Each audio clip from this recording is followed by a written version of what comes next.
próximo miércoles mantenemos las medidas que están vigentes, pero...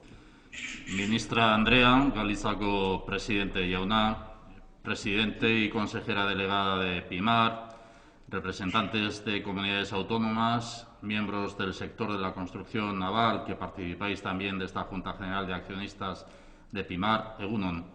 Eskerrik asko PIMARren batzar nagusiaren itxieran parte hartzeko luzatu didazuen gonbidapenagatik.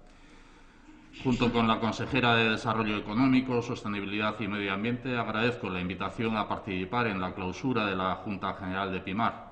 Desde el Gobierno vasco mantenemos una colaboración muy intensa que ha resultado fructífera para el sector y los astilleros vascos en unos momentos muy difíciles.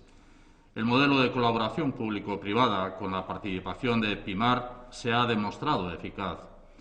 La actividad de contratación a los astilleros vascos no ha cesado y la cartera de pedidos ha alcanzado los 14 buques por un importe total de 536 millones de euros. Esto supone un 56% más que hace un año, una muy buena noticia para la economía, el empleo y el futuro del sector. Estamos observando en este sector industrial una activación de nuevas propuestas y proyectos de colaboración orientados a la captación de recursos europeos. Nos corresponde contribuir a armar proyectos vinculados a la digitalización, la eficiencia y mejora energética. Proyectos en línea con el horizonte futuro de este sector y de la industria europea en su conjunto. Debemos aprovechar esta oportunidad y fortalecer la posición competitiva del sector. Eusko Jaurlaritzak eta PIMARrek harreman estua eta bizia mantendu dugu. Ontzigintza funtsezko industria sektorea da Euskadin eta bizi dugun garai zail hauetan gure arteko lankidetza emankorra izan da. Momentu honetan egoera duela urtebete baino hobea da.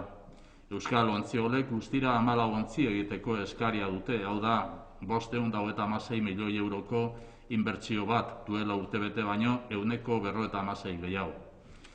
Este es un sector fundamental para la economía industrial que promovemos en Euskadi. Nuestro compromiso es seguir acompañando los proyectos transformadores que aporten valor. Contamos con vías de apoyo que se han demostrado eficaces, instrumentos de financiación, programas de investigación y desarrollo, ayudas en la búsqueda de nuevos mercados con iniciativas de internacionalización. En esta línea agradecemos la labor y el compromiso de PIMAR. Así, el Gobierno vasco participa en el Fondo de Garantía que gestiona PIMAR y en el que los astilleros vascos están encontrando un apoyo imprescindible. Otra vía de ayuda es el respaldo comercial e institucional que ofrece PIMAR y que en colaboración directa con el Gobierno vasco está permitiendo mantener la viabilidad de instrumentos claves para la industria naval. Termino subrayando la importancia de mantener este espíritu de colaboración. En euskera denominamos auzolana a la colaboración en pos de un bien común, en este caso la competitividad y viabilidad del sector de la construcción naval. Eskerrik asko, muchas gracias a todas y todos.